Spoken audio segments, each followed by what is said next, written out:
Welcome back. I had every intention this week of jumping into a different topic. However, life has happened, and I feel it's important to reiterate and to maybe give some true to my life stories of just how persuasive, how pervasive, how difficult, and how sometimes seemingly impossible it is to untangle from all the things that set us up to not listen to ourselves, to not listen to our still small voices. It's really kind of easy to say that like we know something in our brain. But I realize that even though I know something in my brain, I don't really know it until I know it in my heart. So let me remind you and myself that we live in a society where there's a ludicrous amount of systems and structures and societies within societies and cultures and religions and industries in place. And these systems come with good and bad and probably a mixture of both. In the meantime, we have to live within them or quietly or not so quietly opt out of them. And again, there are reasons for these systems. They're hard to opt out of. And these systems sometimes let us put some stuff on autopilot during our days. We know what everybody is doing, how they're going to respond, what the rules of the road are, and we don't have to stress not knowing what's going to go on or getting a different reaction. And we're usually rewarded by fitting into these systems. I think we all know how that feels. And usually these awards make navigating whatever system it is easier. And on top of that, we've got family and friends and coworkers and acquaintances and social media and the news and everybody else who also have opinions about everything and everybody else, whether we want to hear them or not. So that adds on top of all of these things that we're dealing with and listening to on a regular basis. So in case that wasn't enough, and I know I said that already, but this is the truth, in case that wasn't enough, there are serious consequences sometimes to not following the rules, if you can even figure them out. But we know, even if we don't know the rules, there are consequences if we don't follow them. And sometimes these aren't just immediate consequences. Sometimes it's months or years or decades later that you find the consequences that you're dealing with from a decision made maybe 30 years ago. And unfortunately, and I think we're all starting to realize this, which is a good thing, there are also serious consequences when you don't listen to yourself, when you don't listen to that still small voice. Similar situation, just as not following the rules. It could be immediate circumstances, or it could be showing up 10, 20, 30, 40 years later, or even different generations later. We don't know. So I felt very strongly about talking about this today because I feel stuck in that trap on a daily basis, if not an hourly basis, if not every single minute of my life.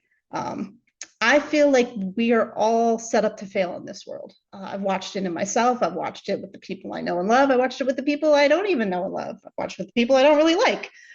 It's just very frustrating to me, to put it nicely, because I told myself I wouldn't curse on this.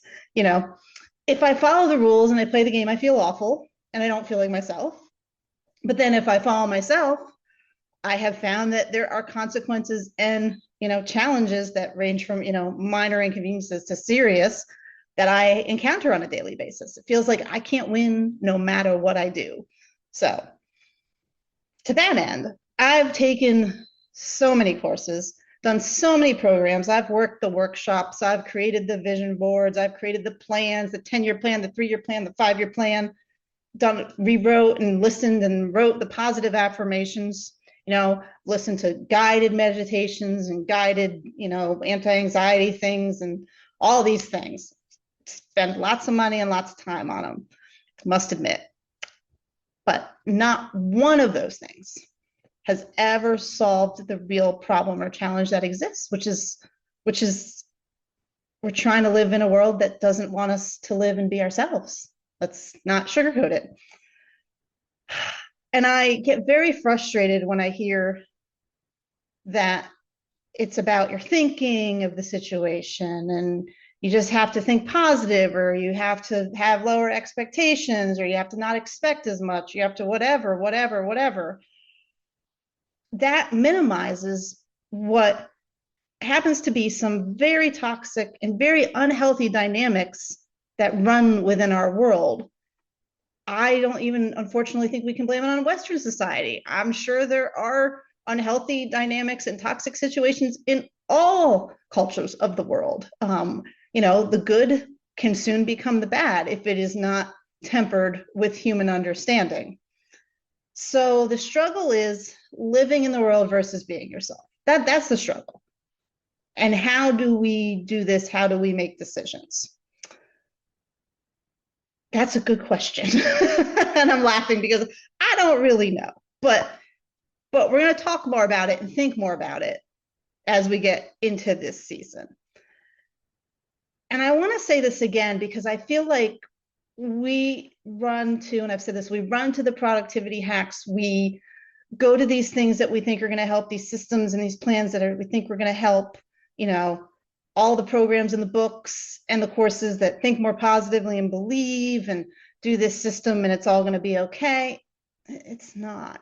I think, unfortunately, many people have realized that while maybe it was a useful skill they learned, it didn't solve the larger problem inside. And for those who kind of, I don't want to say it this way, but I'm going to say it this way. For those who pump up and those who sell, and then sell, I mean in the most strictest, grossest, ickiest sense of the word, think positively and believe and focus less on the bad things and think more about the good things. I don't know what world these people live in. It's not the one I live in. It's not the one my family and friends live in. It's not the one where my acquaintances live in. It's not the one my coworkers live in. It's not a world I see around the people on the TV or in the social media that they live in. It seems so not just impractical and unfair, but so mean and cruel to say these things, to be positive and stay positive. There's some value in that without acknowledging the damage that the world does to ourselves, to our community, to the earth around us. Like we can't just pretend that everything is okay. Everything is not okay. I don't know if you've been around in the last 10 years, 5 years. I don't know. One could argue last 200, 300, since the world began. Things are not okay. Because there are consequences to all of our actions. All of our actions, all of other people's actions, all of our ancestors' actions, all of the people who come before. And to pretend otherwise is irresponsible to ourselves and to everybody else around us. And for me, it is very important, not just that everything is good for me. It's important that everything is good for everybody as much as I can make it happen. That is very, very important to me. I am not just here to live my life and do my thing. I am here to live my life and do my thing and hopefully bring true positive outcomes and true inspiration in the real sense of the term to others, not to come up with a solution, not to tell people that it's all going to be okay. I don't know, I've heard that a lot. And a lot of times in my life, it's all going to be okay. Not necessarily sure that actually happened for me and for those I know and love. So again, how do we know which to follow, which consequence we would prefer? Because sometimes both consequences are serious and sometimes dire, either following whatever is happening on in the world. So you got to be a human being and a functional adult or a functional human. Even I don't think children are outside of this. I think there's a lot more pressure nowadays than there used to be of having to be an adult so much younger versus being who you truly are. And children, high schoolers, I mean, I've blacked out a lot of that. They're mean. I mean, adults are mean too, but there's a different form of meanness, I think, when you're younger and the brain hasn't developed yet. So what do you choose? Again, what do we choose? What do we do? How do we figure out how much to follow what we know is true versus how much we have to kind of lie and play the game to keep functioning in society? How do we know? I don't know. As I've said, I don't know. I do wish I knew though. I really do. I do know we have to make decisions ourselves at the time with the information that we have. That's the best we can do. And I know that's said a lot of times, but I don't think that it has been said in the context of understanding that there are serious consequences to decisions that we may or may not understand at the time of deciding it. And I am all about making sure the information is available and understood before people make decisions without understanding the consequences. Like, understandably, there's going to be things we never know. That's fine. But we should at least be caring and loving enough to each other to try to get all the information we can to people so they can make an informed decision for the consequences of their lives. So I already talked a little bit, but I'm going to give a few more real life examples of kind of how to decide, and sometimes when it works and sometimes when it doesn't, and the unintended consequences from my personal life. So it should probably illustrate wildly how challenging this is. And maybe it'll just give you something to think about in your life, and to remember that we're all dealing with this and there is not a right answer. And even if it's the right answer at the time, it might be the wrong answer later, or maybe vice versa.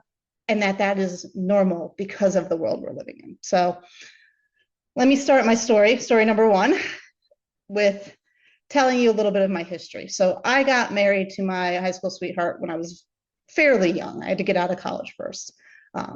And I think he and I could both say now that there was a lot of red flags in our relationship, in our marriage. But at the time, I think we were both looking to escape some unhealthy situations within ourselves and with the world around us.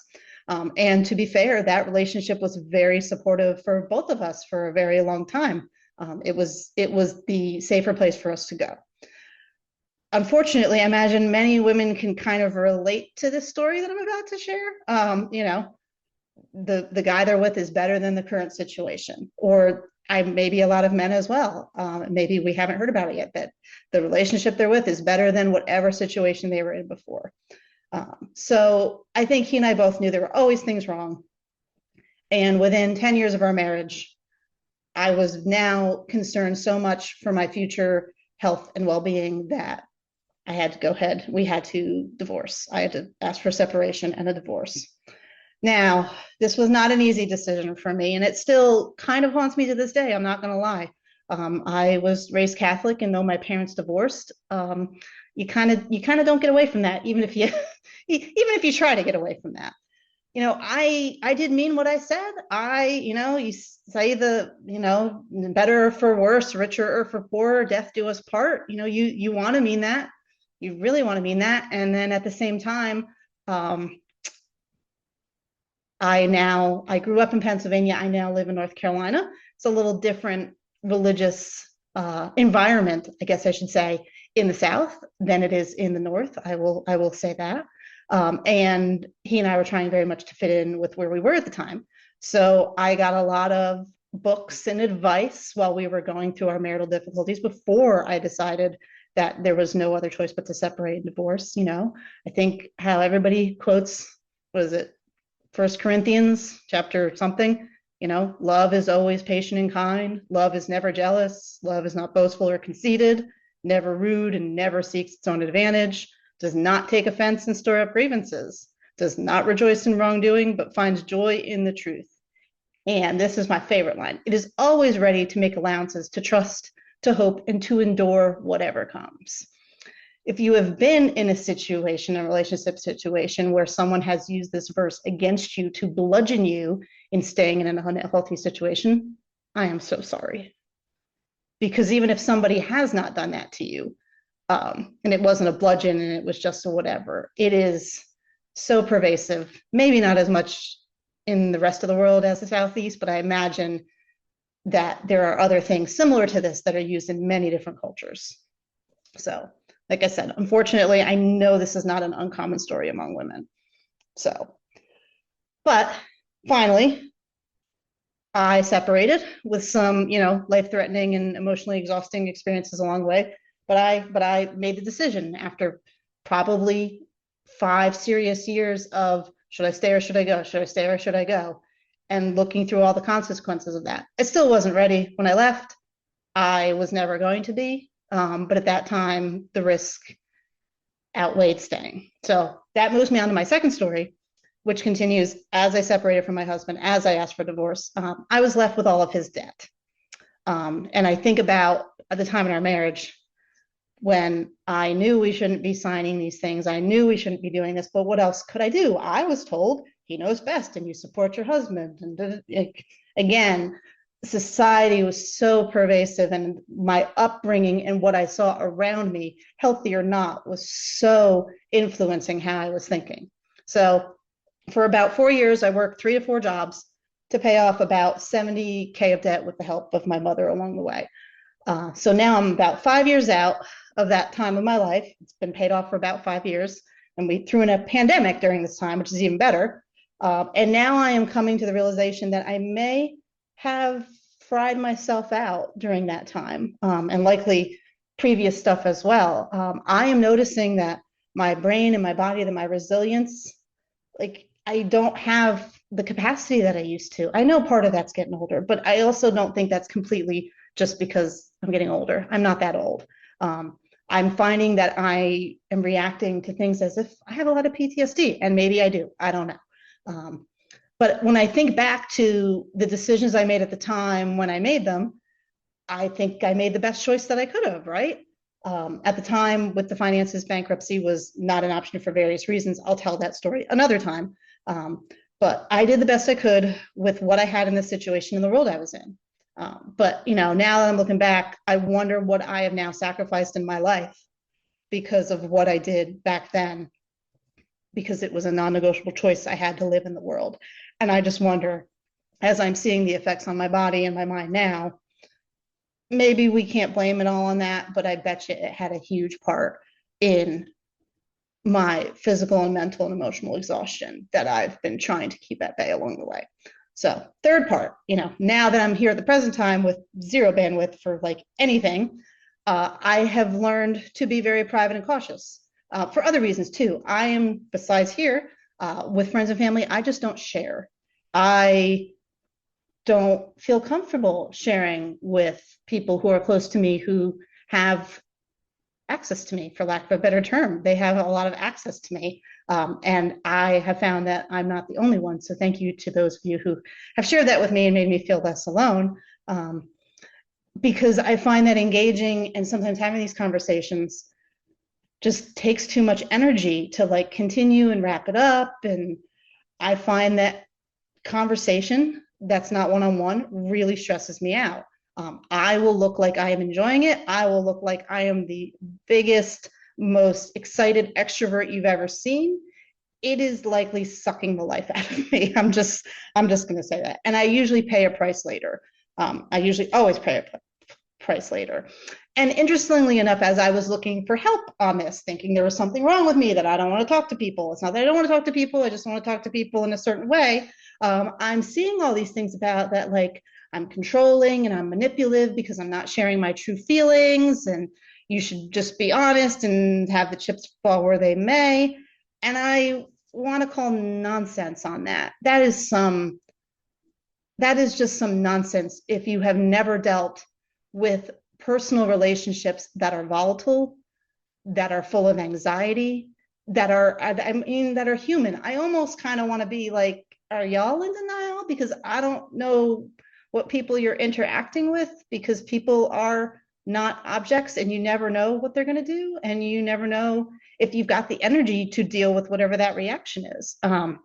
But still, I override my need to not talk on a weekly basis, and weekly I pay the price for not being myself. Either I lose the time to do the things I want to do or have the conversations that I actually want to have, even if I had the energy for them in the first place. So I share all of this with you in this episode today because I know I'm not alone in any of these situations or in any of this struggle.